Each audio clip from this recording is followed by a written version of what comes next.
Thank you very much. Calhoun, I'm so glad to be sharing space with you and everyone else. That was such a beautiful story. Thank you very much for sharing. I'm going to do something. We're going to have a conversation about data, and I'm going to pass it off to the expert, Miranda, shortly. But I want to start with a short anecdote, which will hopefully kind of explain why the queer chamber exists here in Alberta. So I'm 40 years old. I just turned 40 in December, and I transitioned. I went through gender transition about 4 or 5 years ago. It was very, very exciting. It was a big shift in my life, but I actually had like a whole professional life before doing all these things in great queer community. And that meant that I spent a lot of time in, for lack of a better phrase, straight chambers and events where I was surrounded by a lot of traditional business networks and organizational networks. And you really do see this difference in the experience and the confidence. And I remember being at those events and talking to someone who had just written down an idea on a napkin, and in their minds, I was talking to a future billionaire, and I better get their card because I'm going to be needing it for all their charity work that's going to be coming up once our idea lands. And then flash forward, we're hosting these amazing networking events with queer and trans individuals, and I'm talking to someone who has a marketing plan, a partner, financing, has a plan about how to go to market, has their first sale already, even if it's unofficial, and they're saying, but I don't know if I am actually the right person to do this. The wrong people have imposter syndrome, is my assessment of before and after. I, I'm extremely grateful to get to do this work. I kind of have to pinch myself, to be honest. I get to be here, I get to be myself, and I know firsthand the experience of how much more accessible my creativity, my empathy, my compassion is when I found home in myself. And so the fact that I get to be a part of this community, get to build that for other organizations, for other businesses, is just such a dream come true. And so with that, I want to pass it off to Miranda Jimmy from Run With It Synthetics, who's going to talk to you about an awesome project we have. A little bit more quickly about the chamber. We do events, we do programming, we do mentorship, and something that we've really ramped up recently is our research function. And so we have 3 research projects that are currently going on right now, and I'm going to explain them really quickly. So the first one is we are actually journey mapping the queer and trans entrepreneurial experience. We're trying to identify the unique barriers they face. So I don't want to just have our data, but we're really trying to pull in as much of that insight as possible. So if you're interested in participating, sharing data, sharing in your network about how we can identify those barriers, please reach out. Our goal is to create a resource guide that's interactive so people can go from idea to something in the market, whether it's a social enterprise, a not-for-profit, a business, whatever it happens to be, and we can help make them that a reality. The second thing we're doing is economic impact analysis.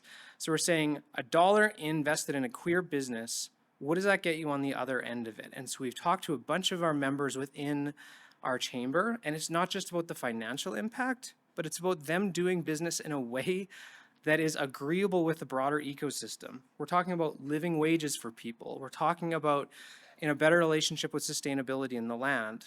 And so we're really trying to track that so we can make the data case to say, invest in queer and trans business, not because it's good or not because it's charity, but because it's a good damn investment.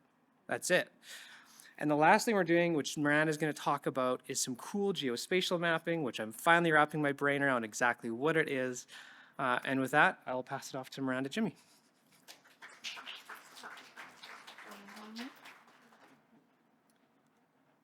This work? Thank you, everyone. It's been a wonderful day so far. The reason we're here, the reason I met Elli was through Celine and others in the room who have crossed paths before, included Gladys, who made this possible. And I think we've been having conversations at our table around how Edmonton's kind of a small town that grew up.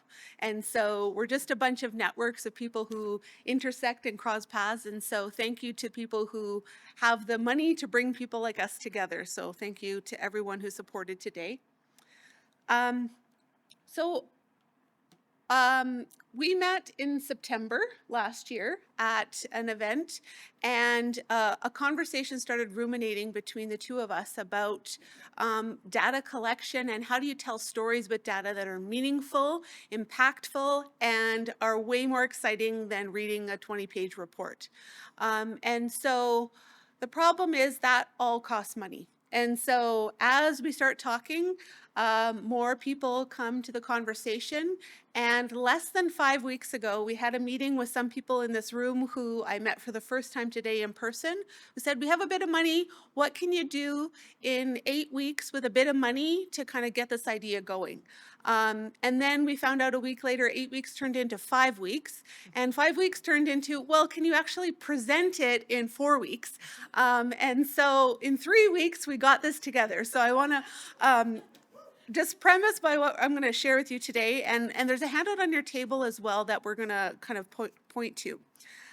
So what we started with is what can we do in that time period with the money that we have is we can start processing the data that we know exists through membership at the Queer Chamber, and start to visualize it in a way that tells a different story than just a membership list. So we started with our platform at Run With It Synthetics, which does geospatial mapping of data to think about information and data points as a network, as a system of systems that relies on each other. So we started with, is this working? There we go. So this is our map of Alberta. Make the video work. And there we go. So this is what our maps look like. So we mapped all of the known businesses in Alberta as a starting point. So you can start to see when you see this information on a map, how there are concentrations of businesses. There may be information that you're curious about in a different way than just seeing it in a written form. You start to see yourself in this map now. So now we have a map of all the Alberta-based businesses. What if we also put onto that all of the queer-owned and allied businesses that are members of the chamber along with that? Then we start to see correlations between that data. We also start to see concentrations of particular communities that have more queer-owned businesses, but it also identifies gaps of where opportunities might exist or where there's some interesting things that we might not have known about. And so from this, we can start to inform the chamber and thinking about where they need to be showing up, where are the opportunities to connect with businesses they weren't aware of, but also what are some opportunities for different types of businesses. Going right down to the data source, we know now there are particular neighborhoods in communities where there are higher concentrations of businesses, including Wakwentowin, where we are right now, in central Edmonton, and similar in Calgary, in the central areas is where the concentration of businesses are. Again, this is different than reading it on a document or seeing it in a table. It's seeing yourself and recognizing and asking questions now. Why is this? Why are there specific neighborhoods that create economic hubs for queer-owned businesses? Why are there some outliers outside of that that seem to thrive in those places as well? Each of these data points has more than just a spot on a map. We can also learn more about the kind of business that they operate, click on and visit their website, access their phone number, their contact information, and learn if they're a member or not. So this is now for every data point of all businesses across Alberta. So we know there's probably businesses that are queer-owned or ally-owned that aren't members of the chamber. So that also opens up a huge opportunity for them to think about and query a little bit more. So what is now possible with our model is the ability to start asking some of the questions that are outlined on that handout, which started our conversation with the chamber of this is the research we want to be able to do. So now we can start to answer some of those questions by seeing it. We can also start to tell more compelling stories. We can see data in different ways and see correlations between data that we've never seen before. What our platform also allows is this ability to query and ask questions of the data. So asking our platform to show us all of the kinds of businesses that are queer or ally owned in Alberta, and it'll provide a list. Then if we want to kind of go down further, show me all the bookstores in Alberta that are queer owned or allied. And then it gives us a list. And then you can go zoom in directly to that business and learn about them. Maybe it's a business you didn't even know that's right down the street from you, that's a member of the chamber. Maybe that's how you want to choose to spend your dollars and investing in businesses that you didn't know were connected in that way. So again, this is very different than having a database that you search, because you start to see your relationship to place and space and community in a different way. So what's possible next? Again, we can start to use this data in different ways. The Chamber can use it to think about expanding their membership or learning more about the businesses that operate in Alberta. We can do further analysis on the data that's in there. We can start to create queries and request information that we didn't know that we had access to. Ultimately, we can start telling more compelling stories by visualizing data in a different way and showing the impact of those economic hubs and the communities that rely on those businesses.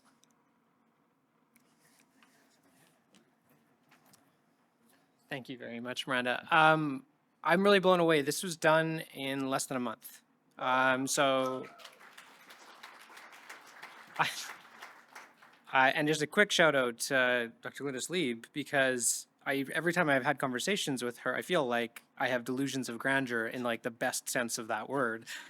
And I think a lot of people have that effect around. So thank you very much. And thank you to Rec for the support on this. It truly, this just wouldn't be possible without it to get that first kind of start at this going.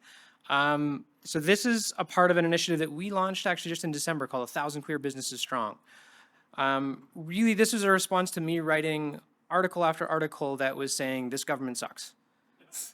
And for specific queer and trans like legislation, I was tired of just writing these anti-trans and anti-queer like response pieces and then sending it into the universe. And I thought, that's not the Alberta that I know.